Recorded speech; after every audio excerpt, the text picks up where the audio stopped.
বজালী জিলাৰ দক্ষিণ প্ৰান্তত 13 নং বালাপাৰা গাঁও পঞ্চায়তৰ 4 নং ৱাৰ্ডৰ সদস্য পদৰ প্ৰাৰ্থী আনোৱাৰ হুছেইনৰ মনোনয়ন পত্ৰ দাখিলত ওলাই আহিল ৰাইজ। অসম গণ পৰিষদ দলৰ সক্ৰিয় কৰ্মী আনোৱাৰ হুছেইনক লৈ আশাবাদী 4 নং ৱাৰ্ডৰ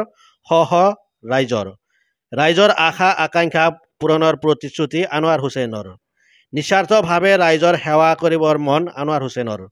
স্বতঃস্ফূৰ্তভাৱে ৰাইজ ওলাই আহি আনোৱাৰ হুছেইনক লৈ দুগুণ উৎসাহ উদ্দীপনাৰে আগবাঢ়িছে 13 নং বালাপাৰা গাঁও পঞ্চায়তৰ 4 নং ৱাৰ্ডৰ সদস্য পদৰ মনোনয়ন পত্ৰ দাখিল কৰিবলৈ ৰাইজে। আমি পুনৰ কৈছোঁ, বজালী জিলাৰ দক্ষিণ প্ৰান্তত 13 নং বালাপাৰা গাঁও পঞ্চায়তৰ 4 নং ৱাৰ্ডৰ সদস্য পদৰ প্ৰাৰ্থী আনোৱাৰ হুছেইনৰ মনোনয়ন পত্ৰ দাখিলত ওলাই আহিল ৰাইজ।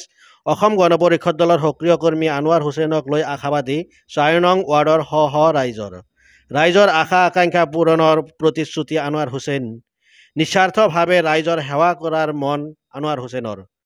স্বতঃস্ফূৰ্তভাৱে ৰাইজ ওলাই আহি আনোৱাৰ হুছেইনক লৈ দুগুণ উৎসাহ উদ্দীপনাৰে আগবাঢ়িছে 13 নং বালাপাৰা গাঁও পঞ্চায়তৰ 4 নং ৱাৰ্ডৰ সদস্য পদৰ মনোনয়ন পত্ৰ দাখিল কৰিবলৈ ৰাইজে। আমি আমাৰ 13 নম্বৰ বালাপাৰা গাঁও পঞ্চায়তৰ অন্তৰ্গত 4 নম্বৰ ৱাৰ্ডৰ পৰা মই মোহাম্মদ আনোৱাৰ হুছেইন পিতা আছান আলী আগন্তুক পঞ্চায়ত নিৰ্বাচনত ৱাৰ্ড মেম্বাৰত প্ৰতিদ্বন্দ্বিতা কৰাৰ কাৰণে আজি মই মনোনয়ন পত্ৰ দাখিল কৰিম। আৰু এই দাখিলৰ ক্ষেত্ৰত মই ৰাইজক আহ্বান জনাইছিলোঁ যে মোক অলপ সঁহাৰি কৰিব। আজি যি মানুহৰ ভিৰ দেখিছে, গোটেইখিনি মোৰ মাতত ইয়ালৈ একত্ৰিত হৈছে আৰু মই খুবেই আনন্দিত। দিন আমি যিটো কেণ্ডিডেট দিছোঁ, আমি সকলো ৰাইজে মিলিজুলি মন মত তেওঁক পচন্দ কৰি আমি খৰচ পাতি ৰাইজৰ পৰাই বহন কৰি তেওঁক আমি এই পদত খেলিবৰ কাৰণে আমি সকলো ৰাইজ আজি ইচ্ছা আৰু আনন্দিত হিচাপে তেওঁক আমি আদেশ কৰিছোঁ।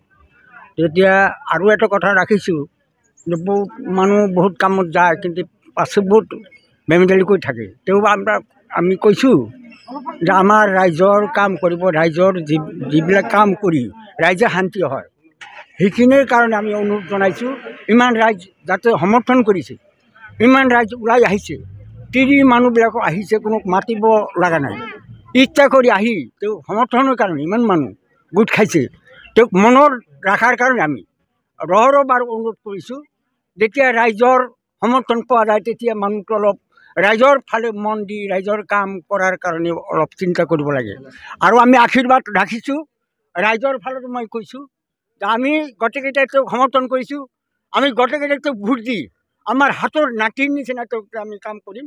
কোনোবাই যেন আমি বেয়া কৰি তেওঁক ভোটৰ মাজত কিবা বেয়া কৰি তেওঁক যেন ফেইল নকৰোঁ।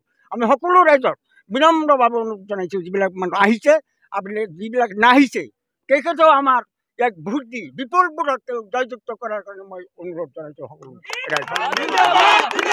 আঞ্চলিকৰ দক্ষিণ প্ৰান্তৰ কাৱৈমাৰী 1 নং ব্লক 4 নং ৱাৰ্ড। মই বহুত ইলেকশ্যন দেখিছোঁ, বহুত নিৰ্বাচন দেখিছোঁ। এনেকুৱা নিৰ্বাচন মই ক'তো দেখা নাই যে এটা ৱাৰ্ড মেম্বাৰৰ হৈ, এটা ৱাৰ্ডৰ হৈ এনেকৈ জনসাধাৰণ নিজৰ পকেটৰ ধন খৰচ কৰি, নিজৰ খৰচা কৰি এনেকৈ ওলাই অহা মই ক'তো দেখা নাই। সেয়ে আজি 4 নং ৱাৰ্ডত আনোৱাৰ হুছেইনৰ হৈ যে মানুহ এনেকৈ ওলাই আহিছে, এইটো মই গোটেই ৰাইজক বিনম্ৰতভাৱে ধন্যবাদ জনাইছোঁ, অভিনন্দন জনাইছোঁ। আৰু এই যাত্ৰা গৰীব মানুহৰ যাত্ৰা, এই যাত্ৰা এই 1 নম্বৰ ব্লকৰ যাত্ৰা, এই যাত্ৰা আজি নমিনেশ্যনৰ যাত্ৰা। গতিকে সকলো ৰাইজে যেনেকৈ এতিয়া আমাৰ ইয়াত আহিছে, এইভাৱে যাতে আমাৰ লগত সদায় সহযোগ কৰে। আৰু এই সহযোগ কৰাৰ কাৰণে আমি সকলো 1 নম্বৰবাসীক, 4 নং ৱাৰ্ডবাসীক, আই মাতৃসকলক সকলোকে আমি বিনম্ৰতাভাৱে অনুৰোধ জনাইছোঁ।